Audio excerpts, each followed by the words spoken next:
exactly 5 months ago, on a sunny afternoon, I had delivered a talk and a Veena recital at Stanford during my stint at the Cancer Center, learning oncology as a visiting medical student. There was a Hollywood actress who had attended the event with her family. They stayed back after the concert to play the instrument. 2 months later, I received a text from her. She's buying a Veena for herself and her daughters.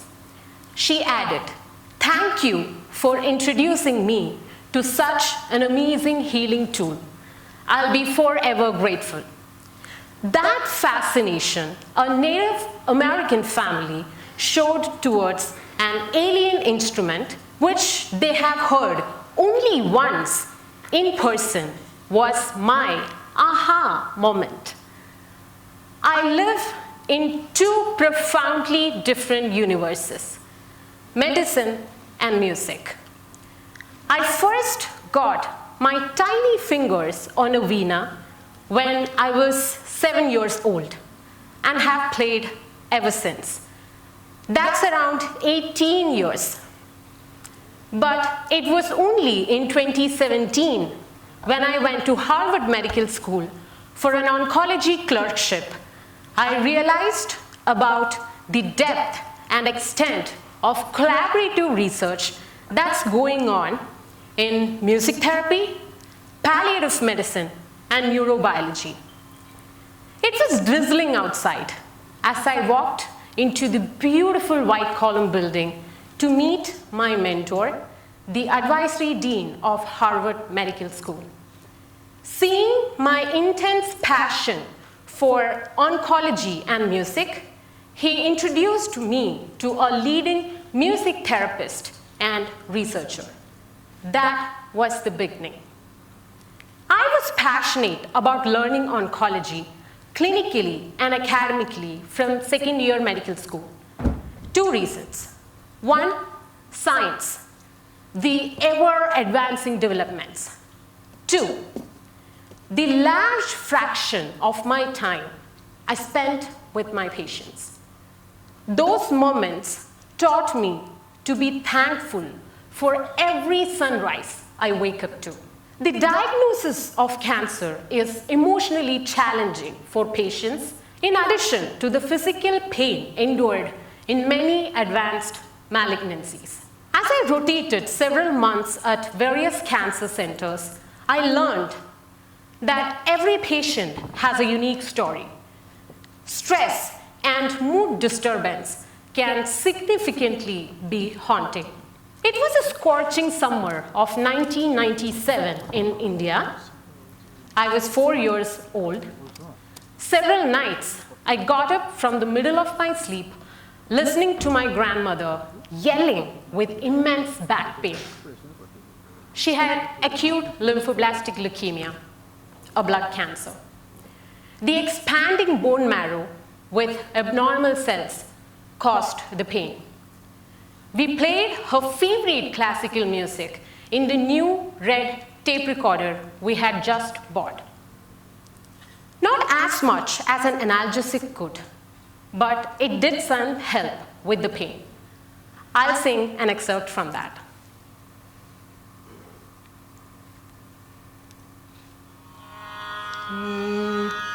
Would you mind giving a beat for me like this? 1, 2, 3, 4.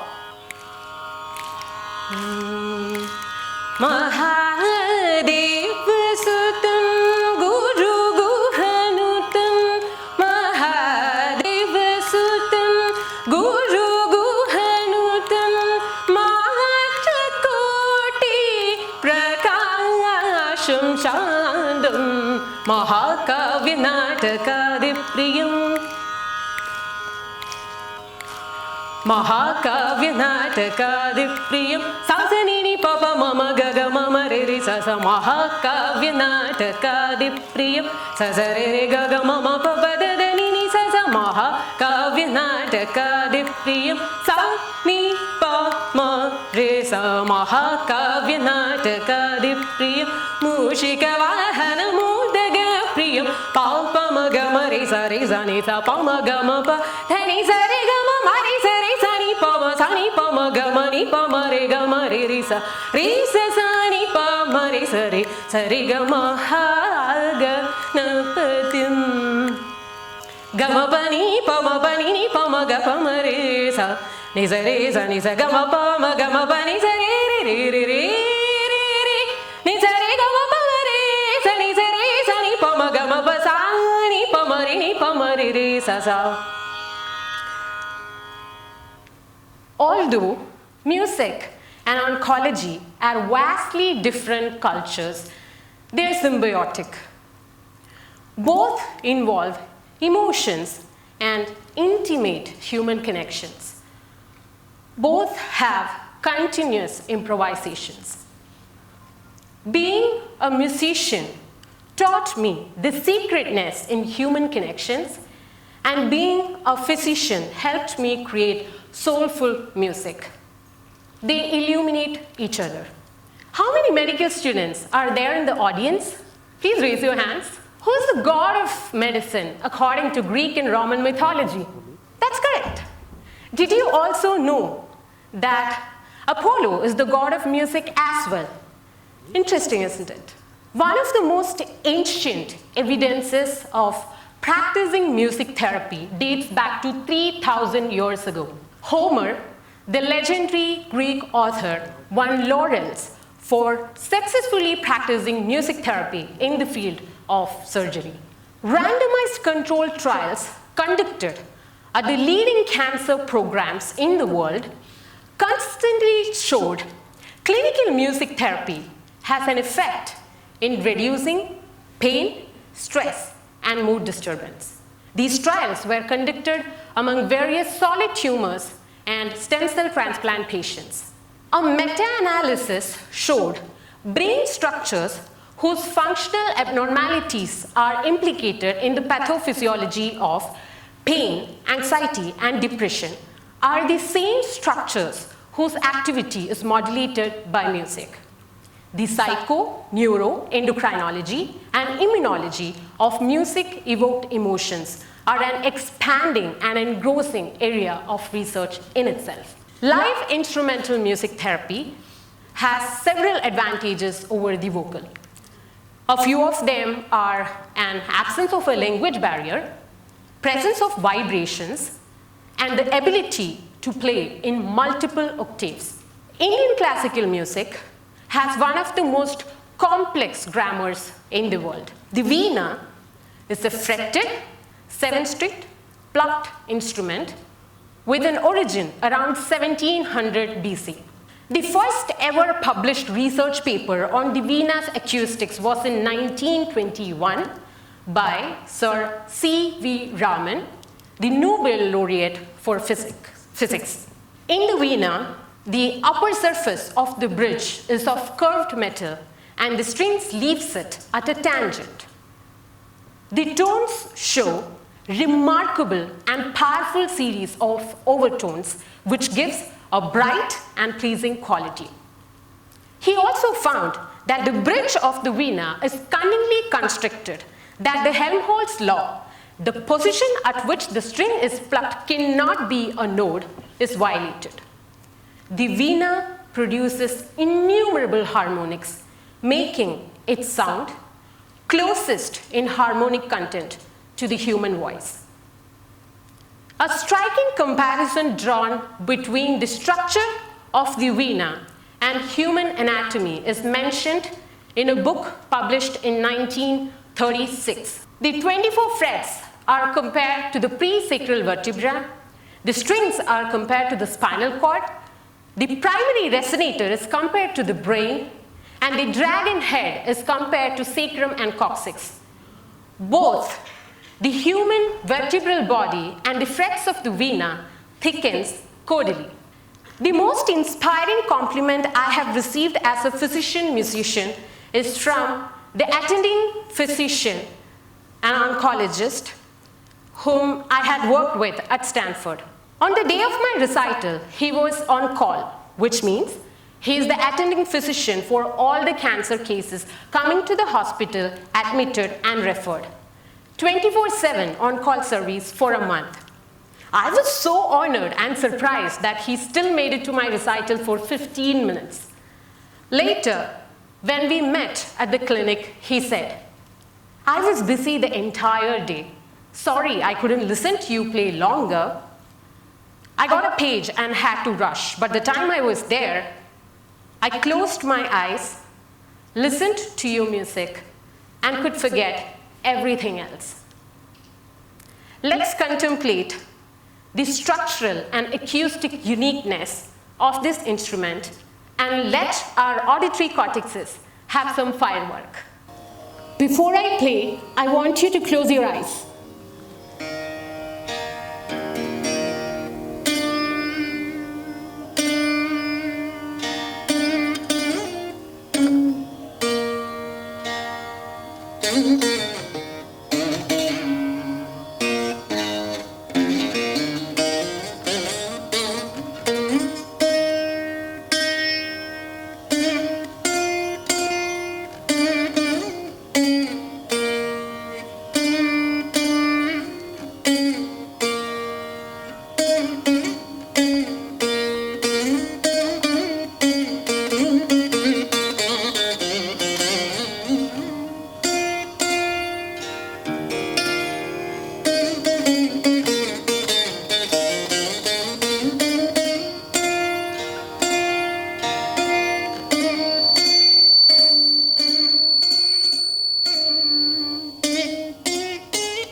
Thank you.